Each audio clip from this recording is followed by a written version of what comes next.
আসসালামু আলাইকুম। আশা করি সকলে ভালো আছেন।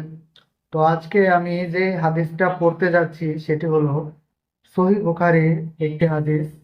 ওহীর সূচনা অধ্যায়। আল্লাহ রাসূল সাল্লাল্লাহু আলাইহি ওয়াসাল্লাম এর প্রতি কিভাবে ওহী শুরু হয়েছিল। ঠিক আছে?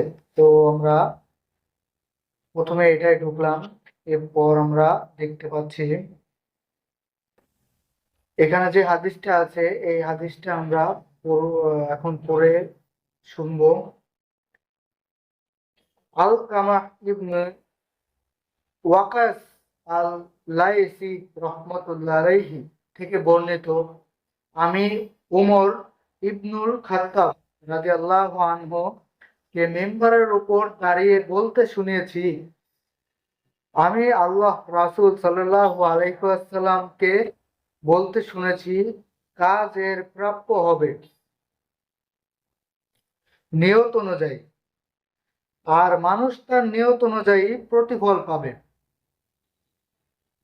তাই যার হিজরত হবে ইহকাল লাভের অথবা কোনো মহিলাকে বিবাহ করার উদ্দেশ্য, তবে তার হিজরত সে উদ্দেশ্যেই যে জন্য সে হিজরত করেছে।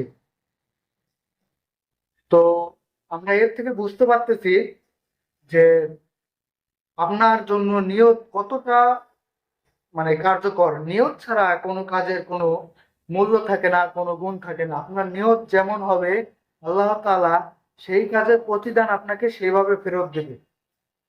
তো ইনশাল্লাহ আমরা সহি নিয়ত করব, সহি নিয়ত ভাবে আল্লাহ তাআলার কাছে চাইবো, আল্লাহ তাআলাকে খুশি করার সহি নিয়ত আমরা করব ইনশাআল্লাহ।